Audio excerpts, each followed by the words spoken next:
कैसे बनी थी भारत पाकिस्तान बंटवारे की लाइन? 14 अगस्त 1947 यही वो तारीख थी जब भारत और पाकिस्तान के बीच एक पतली सी लाइन खींची गई जिसने पूरे के पूरे इतिहास और भूगोल को बदल कर रख दिया। इस लाइन को बनाने वाले का नाम था रैडक्लिफ। लेकिन क्या इन्हें उस लड़की का दर्द पता है जिसका मायका और ससुराल एक लाइन की वजह से 2 मुल्कों में बंट गया? फिर इन्हें उस शख्स का दर्द पता है जो सिर्फ एक लाइन की वजह से अपने पूरे के पूरे परिवार से बिछड़ गया? ये तो कुछ भी नहीं, भारत और पाकिस्तान के बीच बनने वाली ये बंटवारे की लाइन ने न जाने कितने लोगों की जिंदगी उजाड़ कर रख दी। लेकिन क्या आपको मालूम है कि इस लाइन को बनाने में किन लोगों का हाथ था? किन बातों को सोचकर इस लाइन को खींचा गया और इस लाइन की वजह से बंगाल और पंजाब का क्या हाल हुआ? आज की इस वीडियो में आपको बहुत कुछ जानने को मिलने वाला है।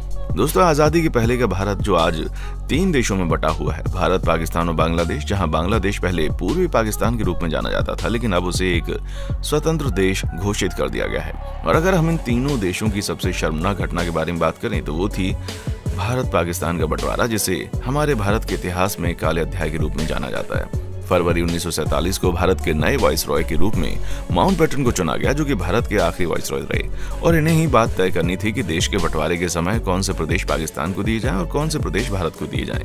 इसलिए बंटवारे के लिए अंग्रेजों ने 40,000 रुपए देकर सिरिल रैडक्लिफ को इस काम के लिए चुना ताकि वो दोनों मुल्कों का विभाजन अच्छी तरह से कर सकें, खासतौर पर बंगाल और पंजाब का विभाजन, क्योंकि यही वो 2 राज्य हैं जो बंटवारे की लाइन के बीच में आ रहे थे। पर यहाँ बात यह थी कि रैडक्लिफ का एक वकील था जो ना कभी पहले भारत आया था, ना ही उसे भारत की संस्कृति और सभ्यता के बारे में पता था। बस उसे भारत बांटने का जिम्मा सौंपा गया। शायद इसी वजह से रैडक्लिफ काफी घबराया हुआ था। जहां जुलाई 15, 1947 को अंग्रेज सरकार ने ऐलान किया कि भारत में ब्रिटिश राज्य सिर्फ 1 महीने तक चलेगा। उसके बाद 15 अगस्त 1947 को भारत स्वतंत्र हो जाएगा। उसी ऐलान में अंग्रेज सरकार ने यह भी बता दिया कि आजादी से पहले भारत को 2 हिस्सों में बांटा जाएगा, जिनमें से एक होगा भारत और दूसरा होगा पाकिस्तान।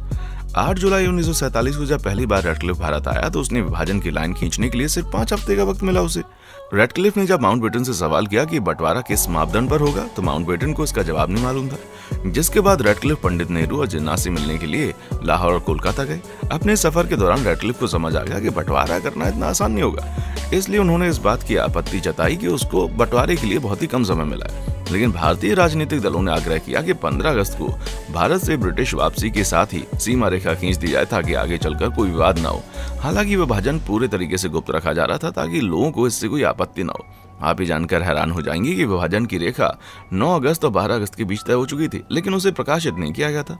जब 15 अगस्त के बाद भारत को आजादी मिली, उसके 2 दिन बाद यानी कि 1947 के दिन रैडक्लिफ लाइन खींची गई, जो भारत और पाकिस्तान के बीच की सीमा रेखा बनी। अब सवाल यह आता है कि ये बात सामने कैसे आई? तो दोस्तों, 15 अगस्त से पहले कुछ उलटफेर हुए थे।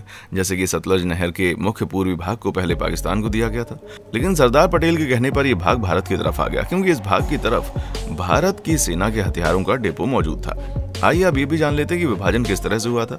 अब ये कहावत तो आपने सुनी होगी कि जल्दी का काम शैतान का होता है, और ठीक ऐसा भी यहाँ भी देखने को मिला, क्योंकि अंग्रेजों ने ये बात तय की कि पाकिस्तान मुसलमानों की मातृभूमि बनेगी और भारत हिंदू बहुमत के साथ धर्मनिरपेक्ष बनेगा। यानी जिस प्रांत में मुसलमान ज्यादा हैं वो पाकिस्तान की तरफ चला जाएगा और जिस प्रांत में हिंदू, सिख या बौद्ध धर्म के लोग ज्यादा हैं वो प्रांत भारत की तरफ आएगा।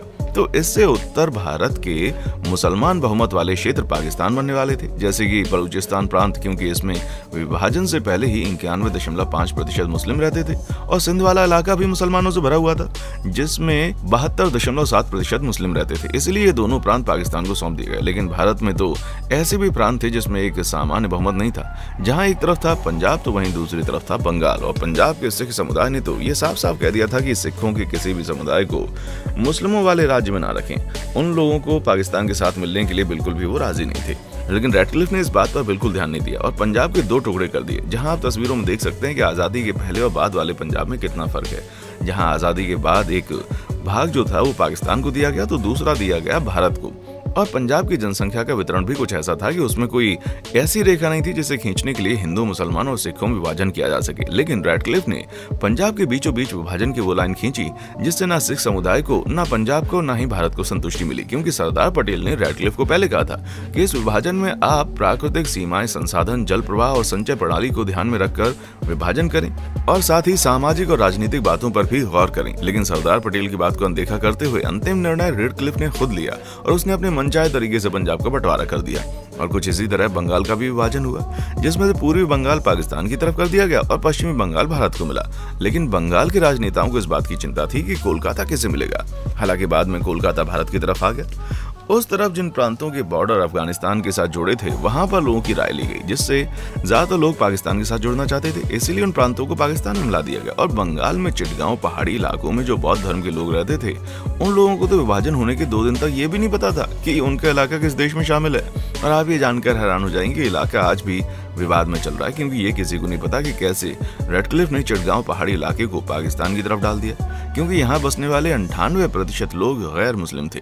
ठीक इसी तरह बंगाल में मुर्शिदाबाद जिले और मालदा के निर्णय को भी गुप्त रखा गया, क्योंकि यहाँ के लोगों ने 17 अगस्त 1947 तक पाकिस्तान का झंडा फहराया और फिर बाद में हिंदुस्तान का झंडा फहरा दिया। यानी कि रेडक्लिफ ने सभी मुश्किल निर्णय खुद ही लिए, बिना ये सोचे समझे कि उनके इस निर्णय से लोगों की जिंदगी पर क्या असर पड़ेगा। और ये सारे फैसले रेडक्लिफ ने कैसे लिए, इस बात का खुलासा कभी नहीं हो पाया, क्योंकि रेडक्लिफ ने भारत छोड़ने से पहले विभाजन के सारे दस्तावेज जलाकर नष्ट कर दिए। बात सिर्फ यहीं पर खत्म नहीं होती। रेडक्लिफ इतना ज्यादा घबराया हुआ था कि उसने भारत और पाकिस्तान के विभाजन से मिलने वाली 40,000 रुपए की फीस को भी यहीं छोड़ दिया और रातों रात यहाँ से फरार हो गया, वो भी 15 अगस्त की रात को, क्योंकि उसे मालूम था कि जैसे देश आजाद होगा लोगों का गुस्सा 7वें आसमान पर पहुंच जाएगा। ऐसे में जब दोनों देश आजाद हो गए तो उसके 2 दिन बाद यानी कि 17 अगस्त को विभाजन प्रकाशित किया गया।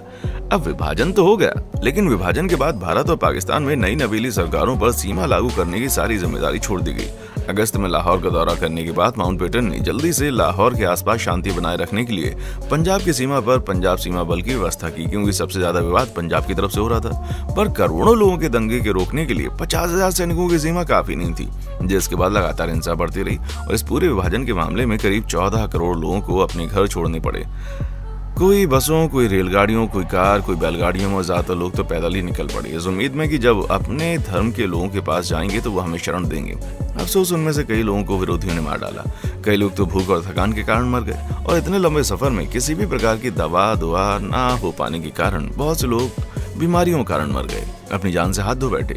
जहां अंग्रेज सरकार की मनमानी तो आजादी के बाद विभाजन में मरने वाले लोगों की संख्या 2 लाख थी, लेकिन विभाजन के बाद ये पूरा विवाद काफी लंबे समय तक चला और अनुमानित तौर पर कहा जाता है कि विभाजन की वजह से होने वाले दंगे फसाद में मरने वाले लोगों की संख्या 2 करोड़ तक पहुंच गई थी, जो कि एक बहुत बड़ा आंकड़ा है। और इन सबके पीछे जिम्मेदार अंग्रेज सरकार तो है ही, उसके साथ साथ सत्ता के लालची लोग भी हैं, जिन्होंने धर्म और जाति के नाम पर देश का बंटवारा कर दिया और उसी के साथ एक ऐसा घाव दिया जो कभी नहीं भर सकता।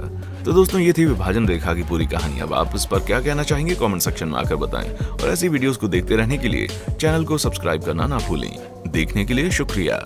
दोस्तों, आपको स्क्रीन पर 2 और वीडियोस दिखाई दे रही हैं, जिसे देखने के लिए स्क्रीन पर क्लिक करें।